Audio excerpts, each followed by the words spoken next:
Let's take a break from our cleaning and decorating and get some Thanksgiving prep done. This time of year, I have a lot of cooking that I do. We go to many dinners, and they're all lumped in right there together. And today, I'm going to work on prepping a few things that I can do early. I'm going to work on our pie crust for miniature pecan pies. Every year, I make pecan pies and take to my mom's house for Thanksgiving. This year, Josh has requested that I make miniature pecan pies. And so today, I am going to prep all of the pie dough that is needed to make all of these miniature pecan pies, because pie dough is better left in the fridge and worked with cold. So I'm going to prep it all now, wrap it up in saran wrap, and put it in the refrigerator to keep until next week when I will actually be making the pecan pies. This recipe is super simple, and honestly, the key to the whole recipe is that everything stays cold. The only thing that is not cold is my salt, my flour, and my sugar. But honestly, if you kept those things cold, it would probably be even better for your pie dough. My butter that you see here that I'm about to chop, you're going to be able to hear it snap because it is frozen. Freeze your butter. It cuts easier and cleaner, and it will stay together better in your pie dough, giving you that flaky, buttery crust.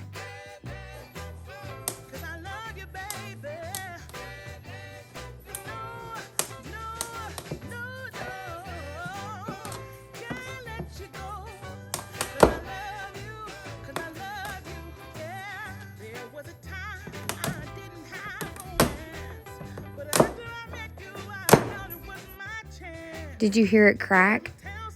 I love that sound. It was so satisfying. So I'm just going to add my butter in with my flour, salt, sugar, and I'm going to pulse that until it makes fine crumbs, which is really quickly actually. And then I'm going to slowly add in my ice water.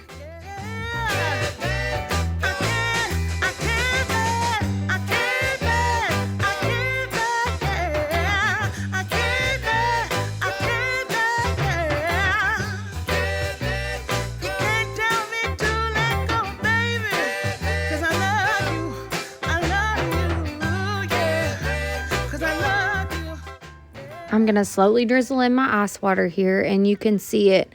It'll come together loosely, and then it will actually start to form a ball. And when it forms the ball, then you're just going to dump it out on your floured surface and work it together.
I'm just going to gently form this into a disc, incorporating all of that flour that I sprinkled on the top. And then after I get it in a flat disc, I'm going to wrap it up in plastic wrap, and then I'm going to start my second batch.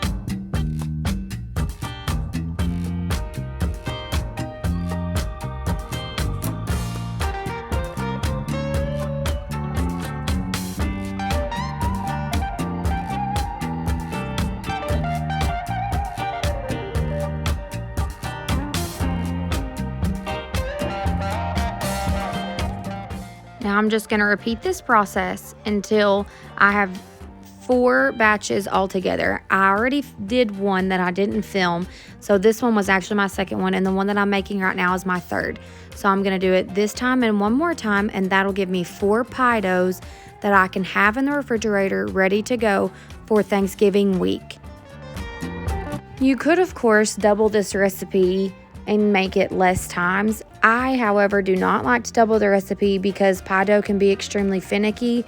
I would rather make multiple smaller batches and smaller discs of dough and have good quality dough than to make a large batch, mess it up, and have dough that's not so great and have a lot of that.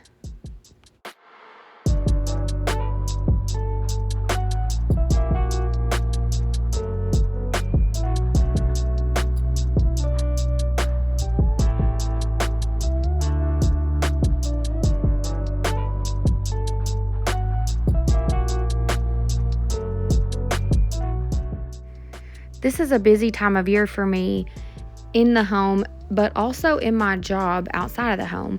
I'm a hairdresser at Queen's Palace in Lamar, and this time of year is extremely busy. People want to look their best for the holiday season. So the week of Thanksgiving, I typically work more days than I do on a regular week. I'll work the beginning of the week, Monday, Tuesday, and Wednesday, to make up for not being there on Thursday and Friday. Thursday, of course, is Thanksgiving, so I'll miss that. And then Friday, after Thanksgiving, or Black Friday, is a day that I spend with my sister and my dad shopping all day long. We try to get the majority of our Christmas shopping done then. It's a really fun tradition that we have.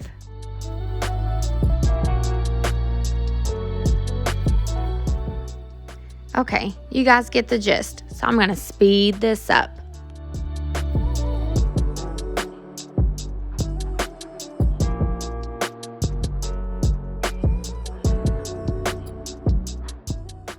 I forgot to mention that this pie dough will keep in the freezer for a while. I would probably keep it maybe 2 months. I don't think I would keep it much further than that, but it's great for pies, of course. Cinnamon roll cookies, y'all have got to look that up, and other recipes for like chicken pot pie and that kind of thing.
Okay, now everybody's all made up, wrapped up in plastic wrap, and I'm going to put it in a Ziploc bag just for extra protection. Seal all of that, seal it and suck all the air out, or push all the air out, and put it in my refrigerator till we are ready to use it for our Thanksgiving recipes. Okay, I'm going to spray down my countertop and wipe it down, get all of my trash together, and get this area cleaned up and ready for my next Thanksgiving prep.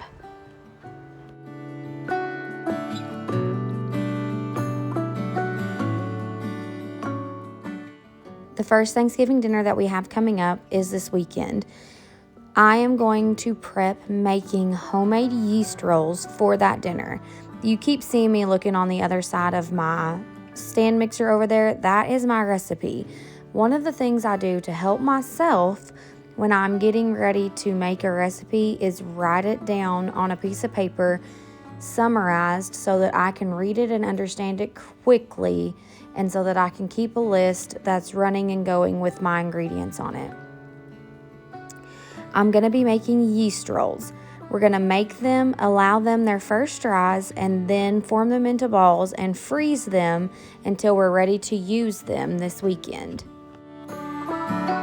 This particular recipe calls for 1.5 cups of warm milk. So the first thing I did was put that in my measuring cup and stick that in the microwave to warm. Now I'm just going to be filling up my stand mixer with my flour. 3 cups of flour to start with, and then we're going to incorporate more flour later.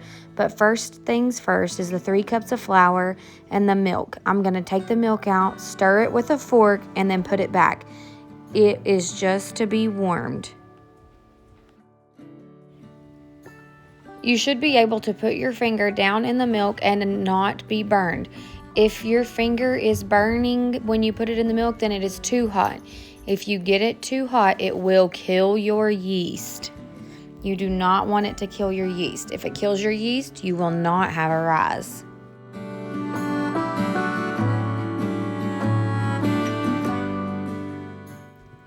While the milk is warming in the microwave, I'm going to gather together my other ingredients and go ahead and add them to my stand mixer. This recipe called for a teaspoon of sugar, 2 tablespoons of yeast, which equals about 3 packets. I probably could have added another packet, but I ended up not, and a teaspoon of salt. I'll be sure and link the whole recipe below for you.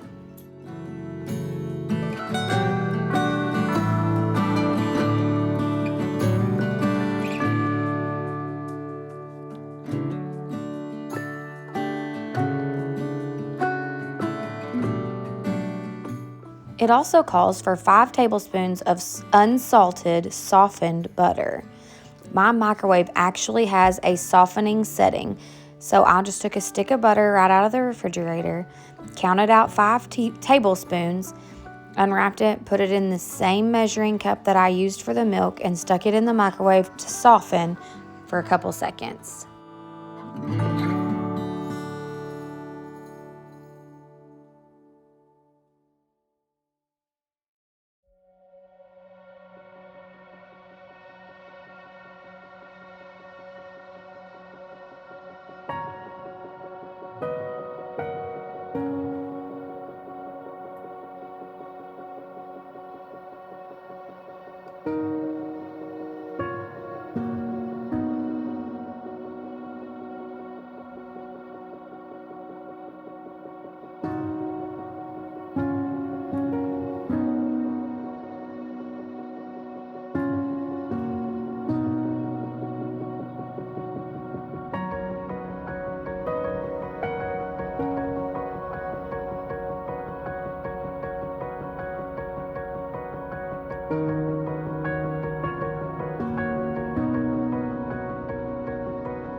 I'm going to crack and add my egg, that's room temperature, into my dough and let that incorporate. I'll stop once to scrape down the sides of the bowl just to make sure that everything gets incorporated. And then using a 1/2 cup measure, I'm going to put a 1/2 cup of flour into the dough as needed until it forms a sticky mass that pulls everything off of the walls of the bowl.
Pro tip, don't get in a hurry.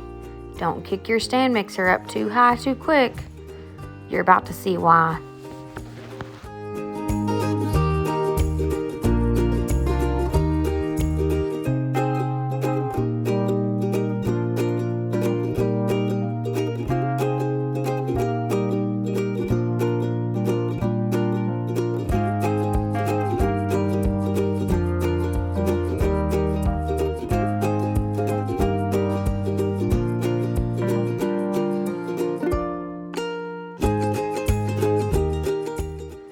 That's what'll happen.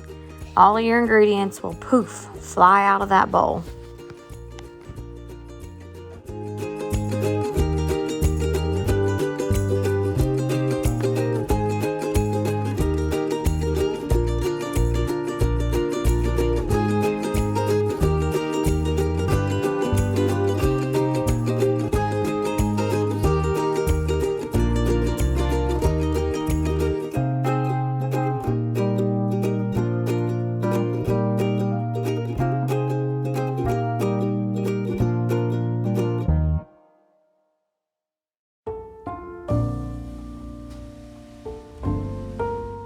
This recipe called for up to 5 cups of flour. I actually ended up using 4.5 cups of flour for this one recipe. And in the end, it ended up making 34, I think, rolls.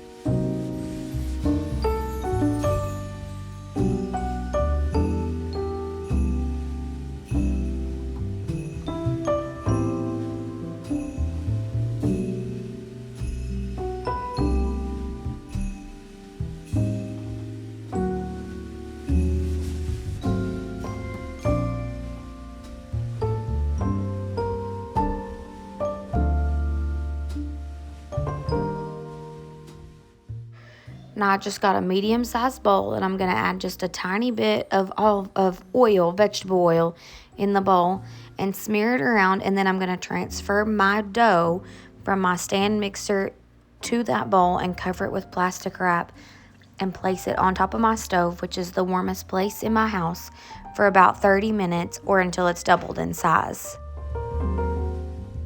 Let me take a second here to introduce myself. My name is Kayla. I'm a busy homeschooling mama of 2. I'm happily married to my husband Josh of 12 years.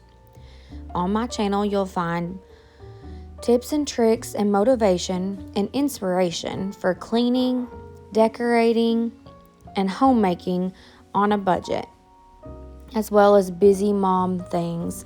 All the busy mom life, you're going to see that here.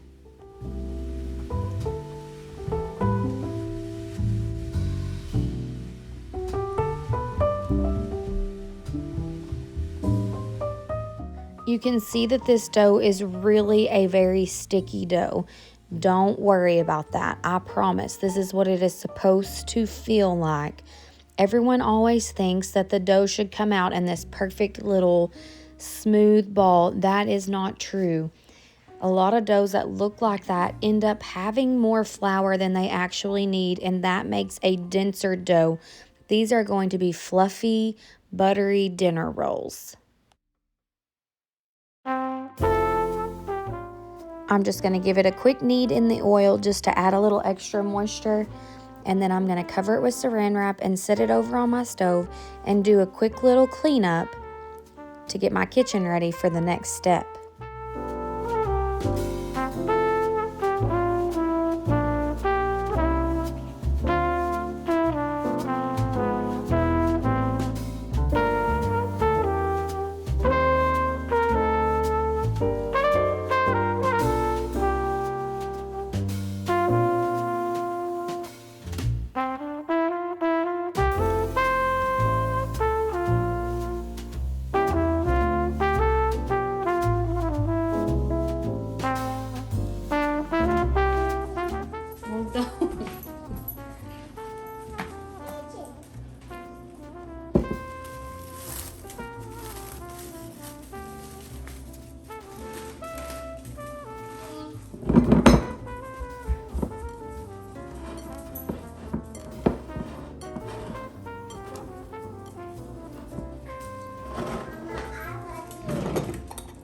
Girl.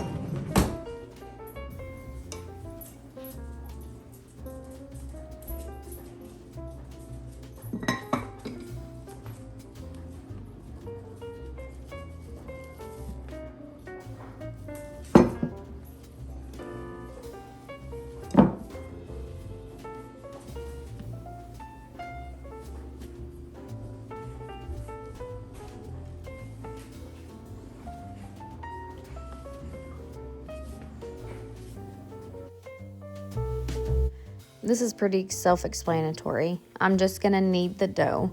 I sprinkled a little flour on my countertop and I'm just going to knead it.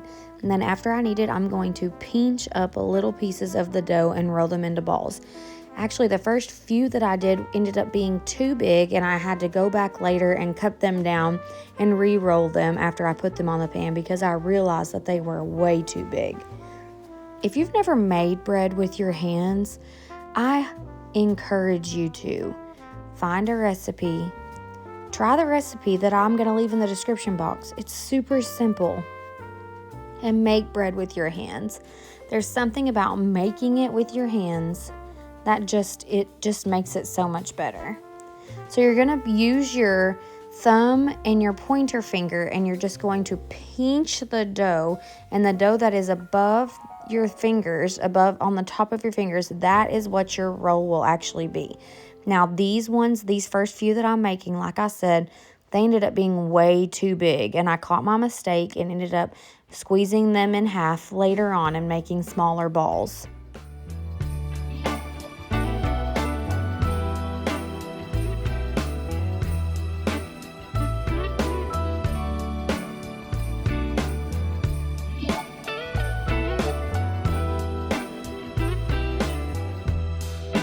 Merry Christmas, baby. Reindeer's coming out to play. Santa Claus is packing the presents, making sure you've been behaving okay. Merry Christmas, honey. Yeah. The snowman's dusting off his hat. putting on the show for everybody to give them a smile that lasts another year. There's something that happens when sleigh bells are ringing, when December ends, when the children are singing, yeah. It's Merry Christmas, baby. Ooh, yeah, there's room at the table. I'm just placing all of these on a jelly roll pan that's lined with parchment paper because that'll be easier for me to get them off of it later. And then I'm going to cover them in plastic wrap, and I'm actually going to put mine out in the deep freezer to freeze. You heard me. I'm going to freeze the dough right after its first rise. After I've formed it into rolls, I'm going to freeze it in the freezer and then cover it in plastic wrap. After they're frozen solid, I'm going to take them out and put them in a Ziploc bag and label them for Henderson Thanksgiving. And then I'll get them out when I'm ready to use them, put them on a pan or in a muffin tin, and and put butter over them. Allow them to rise for 3 to 4 hours, depending on how warm it is in my house that day, until they're double in size, and then bake them as usual. This recipe is super, super simple. For big and for small, all the fire is popping, the chestnuts are cracking. Okay, you guys, that about does it for my Thanksgiving prep. I really enjoyed having you guys in the kitchen with me today. If you've enjoyed this video, let me know. Give it a like or a comment, and don't forget to subscribe to my channel so you can see more of my content. You guys have a happy Thanksgiving, and God bless.